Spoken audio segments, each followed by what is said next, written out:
क्या आप भी इस बात को लेकर परेशान हैं कि मैं अपनी करेक्ट आईटीआर कैसे फाइल करूं, कैसे मैं अपनी इनकम का मिसमैच दूर करूं और कैसे मैं इनकम टैक्स नोटिस से बचूं और अपनी आईटीआर मैं करेक्टली फाइल करूं। अगर आपकी भी ये प्रॉब्लम है तो ये वीडियो है आपके लिए। इस वीडियो को पूरा देखिए और अपनी इस प्रॉब्लम से छुटकारा पाइए। तो चलिए आज हम स्टेप बाय स्टेप आपको बताएंगे कि कैसे हम एक एरर फ्री और income tax notice proof ITR file कर सकते हैं। Let's start. तो सबसे पहले आता है इसमें gather and reconcile your documents.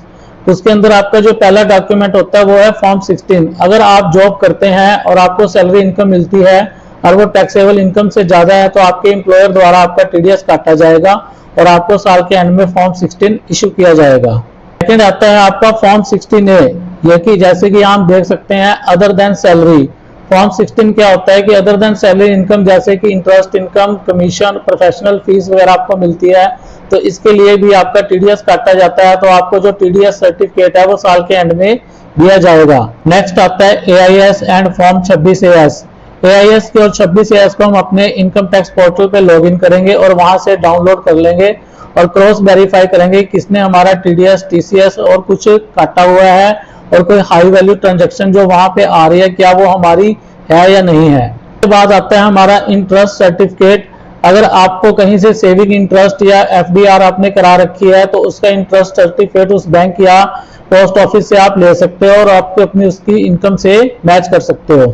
Next document आता है हमारा इन्वेस्टमेंट प्रूफ। आपने कोई एलआईसी या पीपीएफ या कोई ट्यूशन फीस जमा कराई है तो उसकी रसीद आपके पास होनी चाहिए। स्टेप हमारा आता है choose the correct ITR form. ये सबसे बड़ा इंपॉर्टेंट टॉपिक है। हर टैक्स पेयर यहाँ गलती कर बैठता है कि उसे कौन सा आईटीआर फॉर्म सिलेक्ट करना होता है। देखिए आपके इनकम पे डिपेंड करेगा कि आपका इनकम क्या और कौन सा आईटीआर आपको सिलेक्ट करना है। अगर आपको इसको केयरफुली सिलेक्ट करेंगे तो आपको कोई भी इनकम टैक्स नोटिस नहीं आएगा और अपनी आप जो रिटर्न है वो बहुत अच्छे तरीके से फाइल कर सकते हैं।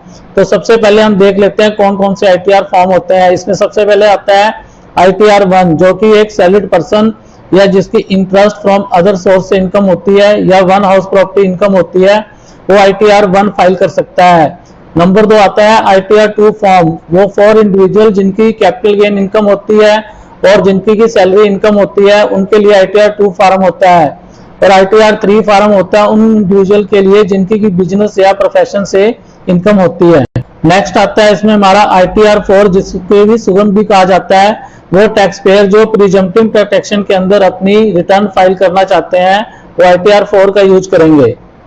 5 यूज होता है पार्टनरशिप फर्म और एलएलपी के लिए, एओपी के लिए, बॉडी ऑफ एसोसिएशन के लिए और कोऑपरेटिव सोसाइटी के लिए। आईटीआर 6 यूज होता है ऑल रजिस्टर्ड कंपनी के लिए और आईटीआर 7 यूज होता है चैरिटेबल रिलीजियस ट्रस्ट के लिए। इस प्रकार हमने आपको बता दिया है कि कौन से आईटीआर आपको सिलेक्ट करने हैं। थर्ड पॉइंट आता है अपडेट योर पर्सनल डिटेल, जिसमें कि आपका पैन कार्ड, आपका डेट ऑफ बर्थ और आपका नाम आपके पैन से मैच होना चाहिए और आपके आधार से भी मैच होना चाहिए।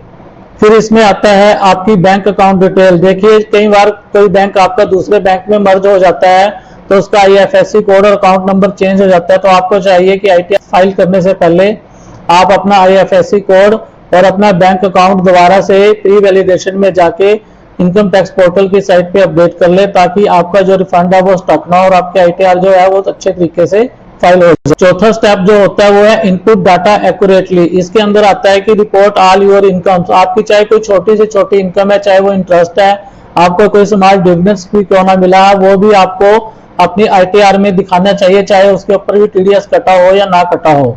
और आपकी जो डिडक्शन है वो आपको केयरफुली क्लेम करनी चाहिए। आपको सिर्फ उन्हीं डिडक्शन को क्लेम करना चाहिए जो कि जिनका की प्रूफ आपके पास हो। Validate and preview. देखिए before final submission click the proceed to validation button on the portal. जब आप अपनी पूरी आईटीआर का डाटा फिल कर चुके होते हैं और उसको प्रोसीड टू वैलिडेशन पे जाते हैं तो वहां पर आपको प्रीव्यू दिखाता है और आपके द्वारा जो भी इंफॉर्मेशन उसमें दी गई है आपको उसे क्रॉस चेक करना चाहिए और इंश्योर करना चाहिए कि वो सही भरी गई है। तभी आपको उसके लिए सबमिट का बटन दबाना चाहिए, क्योंकि अगर आपने गलत इंफॉर्मेशन दे दी तो आपको नोटिस आने का खतरा रहेगा। नेक्स्ट स्टेप आता है हमारा do not forget to e verify. जब अपने आप आईटीआर फाइल कर देते हो तो इसको ई वेरीफाई करना जरूरी होता है और इसके लिए एक टाइमलाइन होती है कि आपको 30 दिन के अंदर अंदर रिटर्न फाइलिंग की डेट से इसको करना होता है ताकि आपकी आईटीआर प्रॉपर्ली प्रोसीड हो जाए और आपका जो टैक्स रिफंड है वो आपको मिल जाए।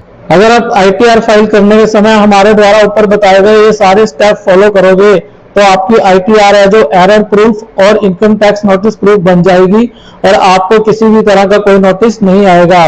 इसके अलावा आपकी कोई क्वेरी है तो आप कमेंट में हमसे पूछ सकते हो और अगर रिटर्न फाइलिंग के लिए आप हमसे कांटेक्ट करेंगे तो हम आपकी ITR भी फाइल कर देंगे। वीडियो अच्छा लगा हो तो लाइक और शेयर कीजिए। ऐसी जानकारी के लिए हमारे चैनल को सब्सक्राइब कीजिए।